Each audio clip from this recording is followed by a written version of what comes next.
India news के digital platform पे आपका स्वागत है। मैं हूं सिद्धार्थ प्रताप सिंह। दावोस में वर्ल्ड इकोनॉमिक फोरम में भारत की तीसरी सबसे बड़ी अर्थव्यवस्था को लेकर चर्चा की गई और भारत ने इस बात अपनी मजबूती से रखी कि वो जल्द ही तीसरी सबसे बड़ी अर्थव्यवस्था बन जाएगा। जी हाँ, बिल्कुल, ये बात कहीं ना कहीं जो एक्सपर्ट थे वो भी मान रहे थे। गीता गोपीनाथ जो हार्वर्ड में अर्थशास्त्र विभाग में प्रोफेसर हैं और प्रसिद्ध अर्थशास्त्री हैं, उन्होंने बिल्कुल ये माना कि भारत काफ़ी बदल गया है, खास करके डिजिटल इंफ्रास्ट्रक्चर उसका काफ़ी मजबूत हुआ है और कोई भी देश अगर विकसित होगा और उसकी अर्थव्यवस्था मजबूत होगी तो उसमें डिजिटलाइजेशन महत्वपूर्ण अंग होगा और जब डिजिटलाइजेशन अगर मजबूत होगा तो कहीं ना कहीं भारत जो तीसरी अर्थव्यवस्था की बात चल रही है वो जल्द बन जाएगा। 2047 विजन, भारत को विकसित भारत, तो कहीं ना कहीं ये एक कदम होगा विकसित भारत की ओर। लगातार इसको लेकर गीता गोपीनाथ ये कहती रहीं कि जल्द ही भारत तीसरी अर्थव्यवस्था बन सकता है और ये बिल्कुल उन्होंने ये माना। वो लगातार चर्चा करती रही मीडिया के साथ और मीडिया जब भी उनसे सवाल पूछा गया तो कहा बिल्कुल ये भारत एक अग्रसर है लगातार तीसरी सबसे बड़ी अर्थव्यवस्था बनने की ओर।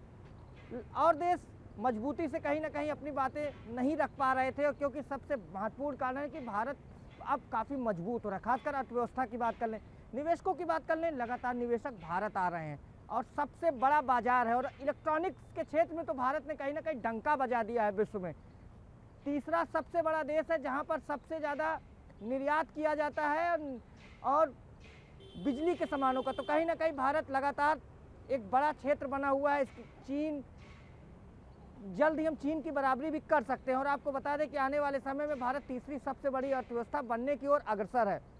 लगातार इसको लेकर जो बड़े बड़े उद्योगपति थे उन्होंने भी इसको लेकर चर्चा की, चाहे सुनील भारती की बात कर लें, उन्होंने भी कहा कि देखिए भारत बिल्कुल बदल गया है। भारत में जो सबसे महत्वपूर्ण कार्य सरकार ने डिजिटलाइजेशन किया और सबसे निवेशकों को लुभाने के लिए सरकार लगातार डिजिटलाइजेशन की ओर एक कदम आगे बढ़ा रही है। अब कहीं ना कहीं फाइल में जो 2-2 महीने लग जाते थे एक फाइल को, कहीं ना कहीं अब तुरंत डिजिटलाइजेशन के कारण वो फाइलें कर दी जाती है और लेट लतीफ़ी पूरी तरीके से ख़त्म हो गई है। इससे काफ़ी फ़ायदा हो रहा है और लगातार इसको लेकर चर्चा की। जीडीपी की बात की गई तो जीडीपी में काफ़ी सुधार हुआ है। हर जब रिपोर्ट्स आती है तो देखने को मिलता है कि जीडीपी में काफ़ी सुधार हुआ है। और दूसरी सबसे तीसरी अर्थव्यवस्था में बनने में जो बताया गया कि जो सबसे बड़ी सहायता कोई कर रहा है तो वो कहीं ना कहीं भारत की विकास दर है। लगातार विकास दर काफ़ी तेज़ी से आगे बढ़ रही है और एक जो कारण ये बताया गया कई बार निवेशक क्यों नहीं आते हैं, तो ये बताया गया कि ज़मीन अधिग्रहण थोड़ी समस्या जरूर बनी हुई है। ज़मीन अधिग्रहण में काफ़ी कानून पेचीदे हैं, दांव पेच काफ़ी हैं, कभी कभी महीनों लग जाते हैं, लेकिन इसको लेकर भारत को ज़रूर चिंता करनी चाहिए और कानून में परिवर्तन करना चाहिए जिससे आसानी से निवेशक आ सके।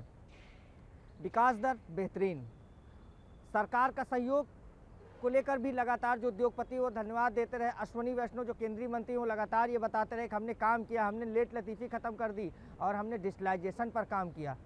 एक चौंकाने वाला आंकड़ा जो अर्थशास्त्रियों द्वारा बताया गया वो बताया गया कि भारत में प्रदूषण एक बहुत बड़ा कारण है। लगभग उनके द्वारा ये बताया गया कि 2.5 से 3 लाख मौतें हर साल भारत में केवल प्रदूषण से होती हैं। इससे कहीं ना कहीं निवेशक आना नहीं चाहते, ये एक डर उनके मन में बना रहता है। और दूसरा, श्रम का समायोजन न, श्रम का उपयोग न होना। केवल 30% ही आबादी ऐसी है जो कहीं ना कहीं श्रम का उनका उपयोग किया जा रहा है, तो इसको लेकर भी चिंता जताई गई और कहा गया कि इसमें सुधार की ज़रूरत है और स्किल पर काम किया जाए, स्किल मजबूत किया जाए। स्किल मैनेजमेंट को लेकर बात की गई कि थोड़ा स्किल जो है वो मजबूत किया जाए और जिससे कहीं ना कहीं ज़्यादा से ज़्यादा श्रम का जो श्रम है उसको जो 30% है उसको बढ़ाया जाए, तो कहीं ना कहीं स्किल की मजबूती को लेकर लगातार बात की गई।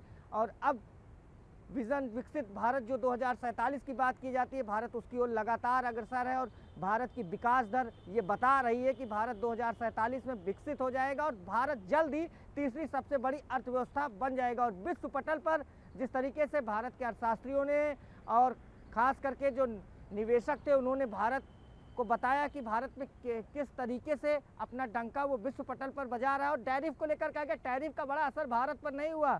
अमेरिका लगातार टैरिफ लगा रहा है और टैरिफ वार किया जा रहा है सभी देशों पर, भारत पर भी टैरिफ वार किया गया, लेकिन इसका बहुत फर्क नहीं पड़ा और भारत का निर्यात बढ़ा है। ये काफ़ी सुखद खबर रही और इसको लेकर अब विश्व पटल में चर्चा होने लगी। ये अमेरिका के लिए भी बड़ा झटका है और भारत अब कहीं ना कहीं तीसरी अर्थव्यवस्था बनने की ओर अग्रसर है।